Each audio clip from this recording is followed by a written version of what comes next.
আমি যদি ভুল না করি আপনি মিস্টার বোরহান খান, রাইট? আর আপনি কেন ভুল করবেন? ভুল তো আমি করে রেখেছি। মানে আমি যাকে ইভেন্টের দায়িত্ব দিয়েছি তিনি আমার মাথায় বাল্ব ভেঙেছেন, আর যাকে ফটোগ্রাফির দায়িত্ব দিয়েছি তিনি 12টা বাজিয়ে দিয়ে তারপর তিনি এসছেন।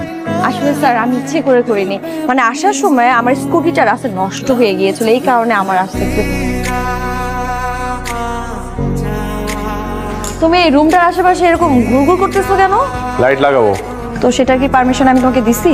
কার পারমিশনে তুমি এখানে আসছো রুমে লাইট লাগাইতে? এক্সকিউজ মি, এই বাসায় যখন যেখানে ইচ্ছা লাইট লাগানোর একমাত্র অধিকার আমার আছে। মেয়েদের রুমের আশেপাশে ঘোরাইটা কার নির্দেশ? ওরে বাবা, এতে ঝগড়া একটা মহিলা একটা। Shut up. সামার ডেকোরেশন তো এমনি এমনি নাম কামায় নাই, কাজ দিয়ে নাম কামাইছে। তোমার মতো মেয়ের হাতে এইসব ক্যামেরা মানায় না, ঝাড়ু মানায় ঝাড়ু। তোমার হাতেও না এই নষ্ট ওয়াকি টকিটা মানায় না। তুই বরং একটা কাজ করো, এখানে যত ঘাস আছে সব ঘাস উঠা গরুকে খাবো।